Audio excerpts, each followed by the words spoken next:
Hi, welcome back to Study with Crust, where we study stuff nobody asked for, but everybody gets tested on. Today, we have Period 3, Sodium to Argon, the squad that goes from chill metals to clingy gases. So, Let's let's go. go. From sodium to argon, atomic radius drops. Why? More protons equals to more stronger pull. Same electron shells, so electrons get dragged in like, Bo, get over here. Sodiums are huge. Argon is basically a raisin. Ionic radius. Metals lose electrons, so ions shrink. Al3 plus is the biggest, then Mg2 plus, then Na plus. The more electrons you toss, the smaller you get. Non-metal gain electrons, so ions puff up. P3 minus is the biggest, then S2 minus, then Cl minus. The more electrons, the more repulsion you have. So electrons be like, give me some space, please. Electronegativity.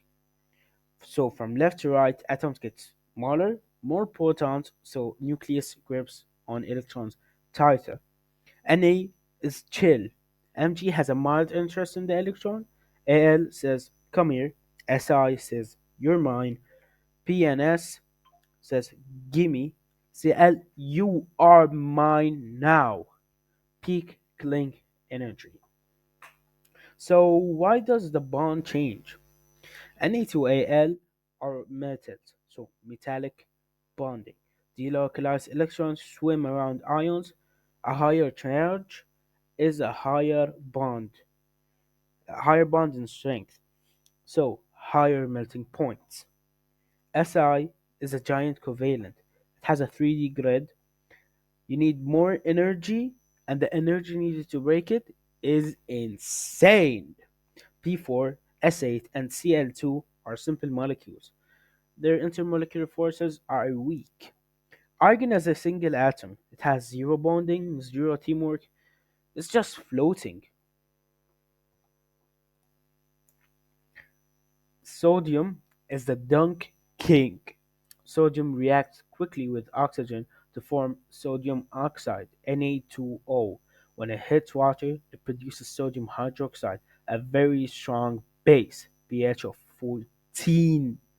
The reaction is super exothermic. It also reacts with acids to form salts and water, which is a neutralization reaction. In the flame test, it burns bright yellow. Think of it like a dunk contest, flashy and impossible to ignore. Sodium's high reactivity comes from its single outer electron, which is it loses easily to join compounds. That's why it's the first on the reactive list in period 3. Basically, sodium is the explosive MVP of the period. Magnesium is the smooth shooter. Magnesium reacts with oxygen to form magnesium oxide, which is the basic oxide. It reacts slowly with cold water to produce magnesium hydroxide Mg bracket OH2, a weak base with a pH around of 9, and neutralization with acids gives you salt plus water, just like sodium but less dramatic. Flame test, it's a white flame, less showy than sodium but more consistent, like a smooth three-pointer. It reminds me of Steph Curry. Magnesium's two outer electrons make it less reactive than sodium, so it takes longer to react. Its oxide is stable, forming a protective layer like a solid D on the court. Overall, magnesium plays steady. It has reliable chemistry. Aluminium is a smart guard. Aluminium reacts with oxygen to form aluminium oxide Al2O3 and, in specific conditions, Al2Cl6, which is amphoteric. It can react with both acids and bases. When it meets acids, it produces salt and water with bases. It also reacts, showing pH changes depending on its partner.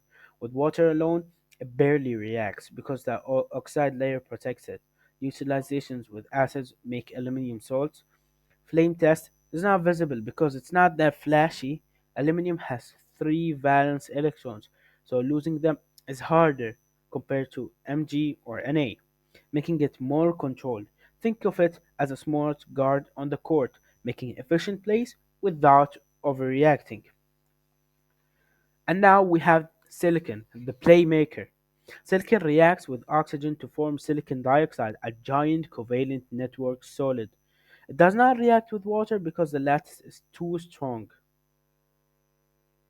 but it reacts with strong bases to form sodium silicate, showing acidic neutral behavior. Neutralizations with acids produce silicate salts plus water. Flame test, not visible, but low key strategic. SI high electron negativity and network bonding make it stable, like a playmaker controlling the court. The reactions are precise and calculated, not explosive. Silicon is the one setting up the chemistry plays behind the scenes. And now let's go to phosphorus, the aggressive scorer. Phosphorus reacts with oxygen to form two main oxides, P4O6 with a valency of plus 3 and P4O10 with a valency of plus 5. Both oxides react with water. P4O6 gives you H3PO3, a weak acid between 1 and 2 pH, and P4O10 gives you H3PO4, a stronger acid, pH 1. Neutralization with bases produces phosphate salts plus water. Flame test is not applicable. Phosphorus is very reactive because it's multiple oxidation states. It's able to perform different acids and salts depending on conditions. Its chemistry is aggressive and versatile, like a scorer going all out for points. It dominates reaction in its period when it decides to play. And now, let's go to sulfur. It's a clutch player. Sulfur reacts with oxygen to produce sulfur dioxide, SO2, which dissolves in water to give a weak acid around 2 to 3 pH. When oxidized further, SO3 is formed, which reacts with water to make H2SO4, a strong acid with a pH of 1. Neutralization with bases produces sulfate plus water. Flame test, it's blue. It's impactive but not flashy.